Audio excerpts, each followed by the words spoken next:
Some offices run more smoothly than others. Part of the reason, Barron County Business Supply, the go-to guys for all your home, office, business, and school supply needs. Stop in right now because they've just received another truckload of high-quality scratch and dent furniture at incredible savings. Chairs, desks, cabinets, and much more. More savings and more selection from Barron County Business Supply. Now with a new 5,000 square foot warehouse run across from their location on Lincoln Road in Glasgow. Barron County Business Supply, the area's #1 supplier of office goods. We make it worth the drive. Goodman Nissan, 1003 Happy Valley Road, where right now the tent is up and the prices are down during Goodman's Nissan Tent Event. Financing as low as 2.9% to qualified buyers on all new 2008 Nissan Altimas. $4,250 factory rebate on new 2008 Nissan Titan Crew Cabs. $2,000 factory rebate on 2008 Nissan Maximas. See dealer for details. Only during Goodman's Nissan Tent Event. Hurry, this all ends October 31st. Goodman Nissan. Our name is our reputation.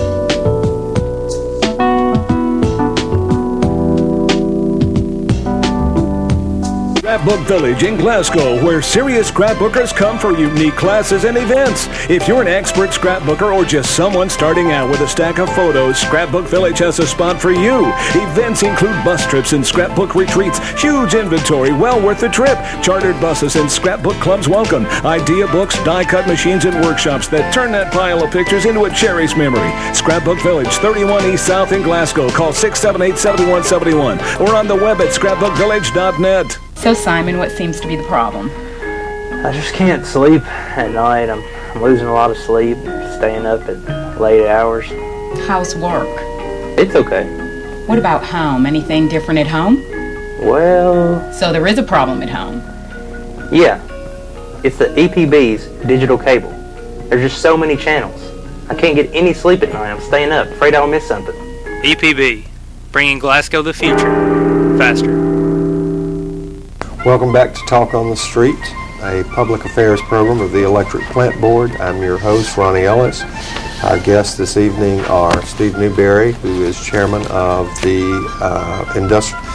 you'll have to do it for me. I say IDEA. Industrial Development Economic Authority. And Walter Davis, a local attorney. Steve supports the referendum to allow alcohol sales in restaurants, and Walter opposes. When we went off, we were talking about my experience in watching the legislature making it easier by creating different vehicles for this. They definitely have done that, and I think we're going to see that continue. Largely, for whether they're right or wrong, they think that it is a boost to the economics of our state. You were saying that some of the communities which have decided in favor of this issue are showing some growth. Right, and the first thing I want to do, and I want to look square in the camera when I say this, the restaurant issue, this is not for me a nose under the tent and let's expand it and then soon we'll have expanded sales. So I'm saying that I will work harder to oppose expanded sales than I am for the restaurant sales because I don't think that's needed.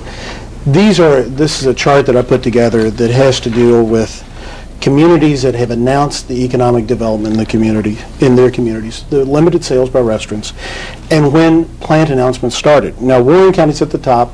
Clearly, they've had liquor sales and alcohol sales, both in package stores and restaurants, for a long time, but they've had economic development announcements throughout this period.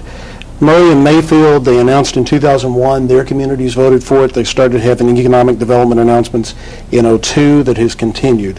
They've had some years where they've had no announcements, but they have had certain good growth. Elizabethtown, they voted in 2002. In 2003, they started having announcements. Danville made the selection in 2003, in 2004. Actually, they started serving in 2004, and they started having announcements in 2005. Franklin, you can see the same thing last year in 2005, or year before last in 2005, and then in 2006 they started having announcements. I don't mean to imply in this that you serve in restaurants and all of a sudden the fountains open up. But the reality is that 79% of the announcements made in the state of Kentucky over the past 6 years have been made in communities that have the quality of life issues, the restaurants and other service locations. And this is such an issue. 15 years ago, as I said earlier, 10 years ago, I would have been opposed to this. But having been involved in the economic development, and I should say that there are 6 members of the Industrial Authority. We come from different faiths. We come from different professions. We come from different age groups. We have retirees. We have people that are still active in work. The Industrial Development Authority is going to go on the record unanimously supporting this move because we see the impact in the community. You mentioned faith. There is a religious component to this question for most people, is there not, Walter? Sure. Let me go back, and I haven't seen Steve's chart. Every community that he's listed there has been a growing community for years. Danville has a Donnelly plant that far preceded any wet thing. Murray's a good community. And of course, Elizabethtown and Bowling Green are in a totally different league as far as what they're doing. I'm not going to sit here and say that these communities haven't done anything, but they've been doing things for years. Just because they've had announcements since a wet election, to me is irrelevant unless you know all of the other factors. The other thing, and I appreciate Steve, I'm going to get a tape of this and take it home, but I've talked to several people that the camel's nose under the tent is very much a part of this, and I think the legislature passed the limited restaurant sales statute to make it easier for communities to be wet. I don't think there's any question about that. That was part of their motivation. They may have had some other motivation, and so I talked to a guy the other night. I handed him a thing, and he said, "I'm voting for it." Because he said, "I don't care anything about roting in restaurants," but he said, as soon as we get that, it won't be long till we get liquor stores. I should point out, none of the other communities that have opted for the restaurant sales since 2000, none of them have expanded their sales since that time.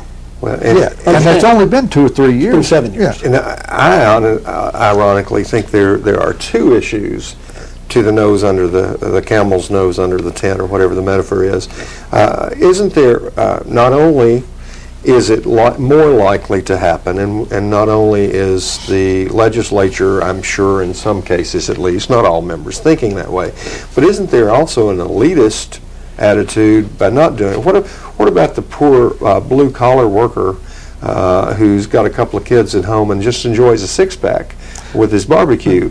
I've always wondered why it was okay to do it in restaurants where perhaps a more affluent clientele went than opposed to the hard-working stuff. And I think the answer to that for me is because that's what's needed for the economic development growth as a community. We don't need package stores to be able to host out-of-town guests. We don't need package stores or taverns to be able to have representatives from GM stay in our community as opposed to staying in Bowling Green when they come to visit our suppliers. We need restaurant choices. This, for me, is not, I said this earlier, it's not the alcohol issue, it's a restaurant issue, but we absolutely need to expand our restaurant offerings in this community. Let me go back to we talked about the moral or the religious component in this, and I don't want to miss that before we get our time gets away. Well,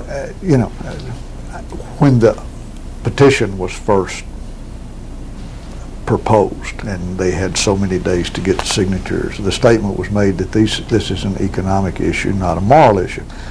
I think it's both, if you want to know the truth.